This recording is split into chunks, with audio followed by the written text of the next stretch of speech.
আসসালামু আলাইকুম। আলহামদুলিল্লাহ ভালো, আলহামদুলিল্লাহ। দাম স্বাভাবিকের মধ্যেই আছে, যেহেতু এবার ধানের সংকট, ধান কিছু মায়েরও গেছে। আলহামদুলিল্লাহ মোটামুটি আমদানিও আছে ভালো, দাম টমেটো বাড়তেও নেই কমতে নেই, একই রকম একই পর্যায়ে আছে। আপনার নতুন যেসব ধানগুলি উঠেছে বিনা 7 ডাইনিগোল 70, 80, 75, 39, 49, এইগুলি আপনার 1540, 40, 50, 60 এরকম বিক্রি হচ্ছে। 29 ধান 1710, 20, 28 বেচা হচ্ছে 1740, 50। এবার মানে গত বছর তো দাম একটু বেশি, কিন্তু আছে ধানের আমদানি কম, যার দামটা বেশি। এই হলে সার্বিক কম ইনশাল্লাহ। কৃষক তো শেষই, কৃষক শেষ। মানে 8,000 টাকা পিস কিনে সারি বেচা লাগে 1,000 টাকা মন। বিদেশে দিন ফিজ আইলে ফিজের গাড়ি তো শেষ করে দিলে, পথে বসে গেল, আবার জন্মাবো না খায় আনে।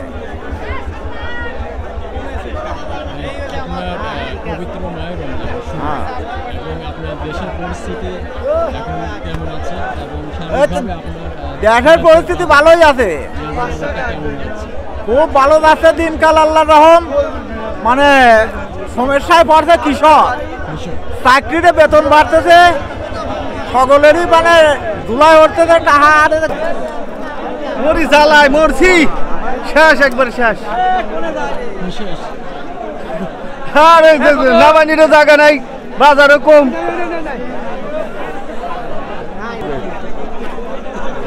একা বাড়াই পিসের দাম নাই, কত বলে, কত বলতেছে? 1100 টাকা দাম। এটা মুড়ি কাটা জানি। এই যে পিস খাবি কিনা, তো পিসের না দাম এনে 1200 মন পিস লাগাছে, এত পিস খাবি কিনা? তালিক আলু তো হয়, ইন্ডিয়ান দাম নাই তো, 1300 বেচছে পিস এই আলু পিস, পরে তো 1500 মন।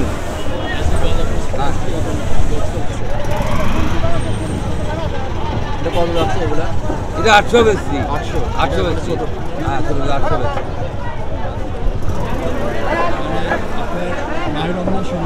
হ্যাঁ খুব খারাপ, খুব খারাপ।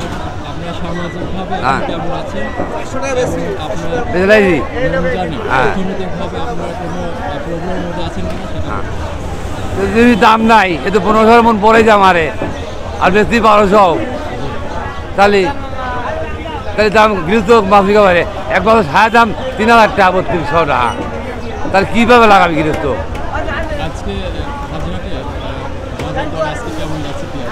আলু বেচা হচ্ছে 1300, আর এই মুরগি আছে 1200, 1200 বেচে রাখি। হ্যাঁ 1300 যাচ্ছে, 1300। হ্যাঁ আলু বেশি লাইলে। হ্যাঁ।